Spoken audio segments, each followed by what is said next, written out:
সারা ভারত গণতান্ত্রিক নারী সমিতি ত্রিপুরা রাজ্য কমিটির উদ্যোগে শনিবার আগরতলা টাউন হলে অনুষ্ঠিত হল সংগঠনের ২১তম রাজ্য সম্মেলন। সম্মেলনে প্রধান অতিথি হিসেবে উপস্থিত ছিলেন বিরোধী দলনেতা জিতেন্দ্র চৌধুরী এবং AITWA সর্বভারতীয় সাধারণ সম্পাদক মরিয়ম দাওয়ালে।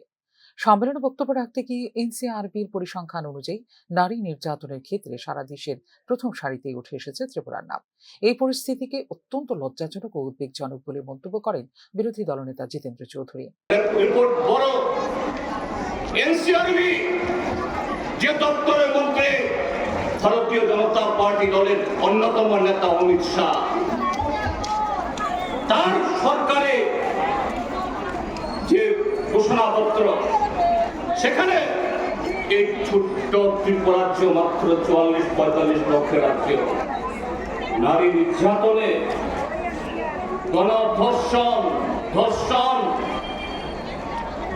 গণধর্ষণ করার পর হত্যা,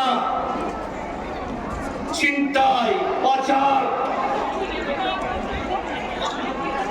পারিবারিক অপরাধ, আরো নানাভাবে এই সমস্ত অপরাধে ত্রিপুরা রাজ্য এই ভারতবর্ষের ২০ কোটি, ১৫ কোটি, ১০ কোটি যে সমস্ত রাজ্য জনসংখ্যা, এদেরকে ছাড়িয়ে তাদেরকে পেছনে ফেলে ত্রিপুরা রাজ্যের নাম ১ নম্বরে জ্বলজ্বল করে। রাজ্যে ক্রমবর্ধমান মাদক সমস্যার কথাও তুলে ধরেন বিরোধী দলনেতা। তার অভিযোগ, বর্তমানে ত্রিপুরা কার্যত নেশার সাগরে ভাসছে। আগের তুলনায় এখন ওয়াগন ভর্তি বা ট্রাক ভর্তি মাদক উদ্ধার হচ্ছে, যা রাজ্যের সামাজিক পরিকাঠামোর জন্য ভয়াবহ সংকেত। শুধু যুব সমাজই নয়, নেশা সামগ্রীর সঙ্গে যুক্ত হয়ে পড়েছেন মহিলারাও বলেও এদিন উল্লেখ করেন বিরোধী দলনেতা জিতেন্দ্র চৌধুরী। আগে শুনতাম ১০০০ টাকা, লাখ টাকা মূল্যের, এখন কোটি টাকার গাঁজার পুটলি। এক সময় ছিল গাঁজার পুটলি ধরা পড়ে ফেন্সিডিলের ২-৪টা শিশি ধরা পড়ে, এখন পুটলি না, এখন ওয়াগন ভর্তি, ট্রাক ভর্তি, মালগাড়ি ভর্তি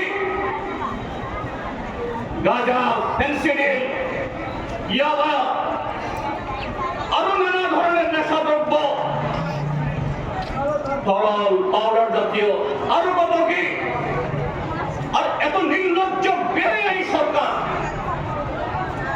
এই সরকারের পুলিশের একাংশ গর্ব সহকারে এ সমস্ত মালামাল যখন ধরা পড়ে, এগুলোর সাথে দাঁড়িয়ে ফটো তুলে প্রচার করে এত কোটি টাকার ইয়াবা, এত কোটি টাকার গাঁজা, এত কোটি টাকার এরকম ফেন্সিডিল।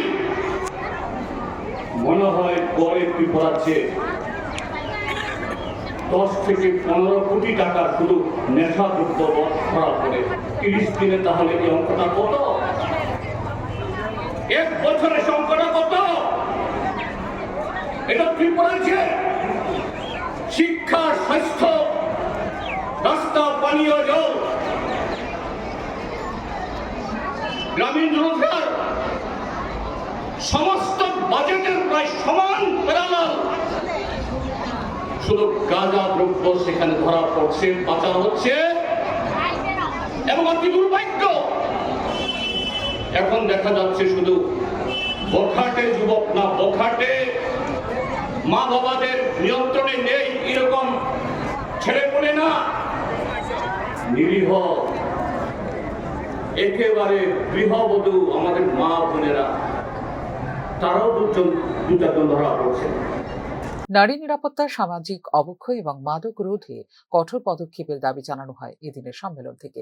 একই সঙ্গে নারীর অর্থনৈতিক, রাজনৈতিক এবং সাংবিধানিক অধিকার প্রতিষ্ঠার উদ্দেশ্যে আন্দোলন গড়ে তোলার আহ্বানও জানিয়েছে AITWA নেতৃত্ব। ফিউরো রিপোর্ট, নিউজ নাও।